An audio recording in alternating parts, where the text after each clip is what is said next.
NEET UG 2026 పరీక్ష paper leak కావటం, పరీక్ష రద్దు కావడంపై ఎస్ఎఫ్ఐ కృష్ణా జిల్లా కమిటీ కార్యదర్శి సమరం ఆగ్రహం వ్యక్తం చేశారు. ఎన్టీఏ నిర్వహణలో లోపం, అధికారుల నిర్లక్ష్యం కారణంగా 22 లక్షల మందికి పైగా విద్యార్థులు నష్టపోయారని ఆరోపించారు. పేపర్ లీకేజీపై సమగ్ర విచారణ జరిపి బాధితులపై కఠిన చర్యలు తీసుకోవాలని, విద్యార్థులకు పరిహారం చెల్లించాలని డిమాండ్ చేశారు.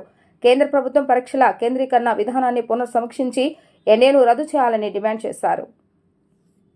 ఈ నెల 3వ తేదీన దేశవ్యాప్తంగా ఎంట్రన్స్ పరీక్షలు నీట్ ఎగ్జామ్ కండక్ట్ చేయడం జరిగింది. ఈ యొక్క ఎగ్జామ్లో దేశవ్యాప్తంగా 22 లక్షల మంది విద్యార్థులు పాల్గొని ఎంట్రన్స్ ఎగ్జామ్ రాస్తే పేపర్ లీకేజ్ అయ్యి ఇవాళ నీట్ ఎగ్జాము రద్దు చేయడం జరిగింది. దీని ముఖ్య కారణము పేపర్ లీకేజ్ అయింది, అందుకే మేము రద్దు చేస్తున్నామని కేంద్ర ప్రభుత్వం ప్రకటించడం జరిగింది. అది ఈ 11 సంవత్సరాల్లో 82 సార్లు ఈ నీట్ ఎగ్జామ్ రద్దు అవడం, పేపర్ లీకేజ్ అవడం జరిగింది. కేంద్ర ప్రభుత్వ అసమర్థత ద్వారానే ఈ పేపర్ లీకేజ్ జరిగిందని, నాట్ ఏదైతే ఎంట్రన్స్ ఎగ్జామ్ కోచింగ్ ఇచ్చే సెంటర్లను ప్రోత్సహించే విధంగా ప్రైవేట్ విద్యాసంస్థల్ని, ప్రైవేట్ యాజమాన్యాలని ప్రోత్సహించే విధంగా ఈ నాట్ ఉపయోగపడుతుందని, విద్యార్థుల జీవితాలతో ఆడుకుంటుందని, అలా బౌద్ధన్యం మీద పెద్ద తీవ్రమైన మానసిక ఒత్తిడిని చేసే విధంగా ఈ నాట్ చేస్తుందని ఎస్ఎఫ్ఐ పదే పదే చెప్పినా కేంద్ర ప్రభుత్వం దాని మీద ఎంక్వైరీ కానీ లేదా దాని మీద విచారణ కానీ చేపట్టడం జరగలేదు. ఇవాళ దేశవ్యాప్తంగా 22 లక్షల మంది విద్యార్థులు నీట్ ఎగ్జామ్ ఎంట్రన్స్ ఎగ్జామ్స్ రాస్తే ఇవాళ 722 మార్కులకు 600 మార్కులు లీకేజ్ అయ్యి ఇవాళ సర్క్యులేట్ అయ్యిందంటే ఎంత దారుణమో, కేంద్ర ప్రభుత్వ అసమర్థత ఏంటో ఈ రోజున మనం స్పష్టంగా అర్థం చేసుకోవచ్చు.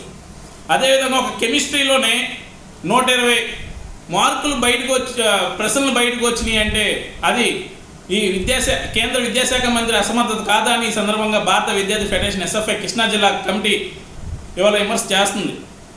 ఇప్పటికైనా విద్యార్థుల బౌద్ధన్యాన్ని వాళ్ళ యొక్క భవిష్యత్తుని దృష్టిలో పెట్టుకుని ఈ నాట్ వాళ్ళకి నష్టపరిహారం చెల్లించాలని, ఎలాంటి రుసుము లేకోకుండా మళ్ళీ వాళ్ళకి ఎగ్జామ్స్ కండక్ట్ చేయాలనే సందర్భంగా తెలియజేస్తున్నాం.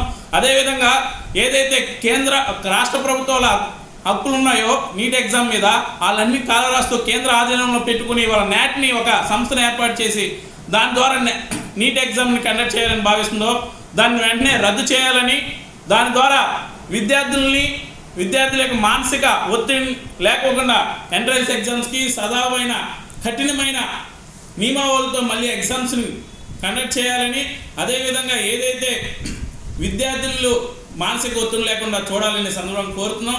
అదేవిధంగా కేంద్ర విద్యాశాఖ మంత్రివర్యులు కూడా దీన్ని బాధ్యత వహించుకుని వెంటనే రాజీనామా చేయాలనే సందర్భంగా కోరుతున్నాం.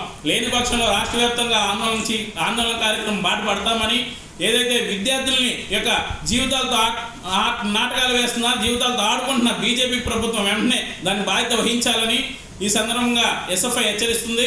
కాబట్టి ఇప్పటికైనా ఆ యొక్క నాట్ని రద్దు చేయాలని, విద్యార్థుల్ని బౌద్ధన్యాన్ని వాళ్ళ ఏదైతే ఆశలతో ఎంతో పేద మధ్యతరగతి నుంచి వచ్చి ఈ రోజున నీట్ క్వాలిఫై అయ్యి అనేక ఆశలతో తల్లిదండ్రులకు భరోసాగా ఉందామని భావించిన విద్యార్థులు నిరాశపరిచిన ఈ యొక్క కేంద్ర ప్రభుత్వం అసమర్థత, అదేవిధంగా నాట్ యొక్క నిర్వహణ లోపం స్పష్టంగా అర్థమవుతుందని ఈ సందర్భంగా తెలియజేస్తున్నాం.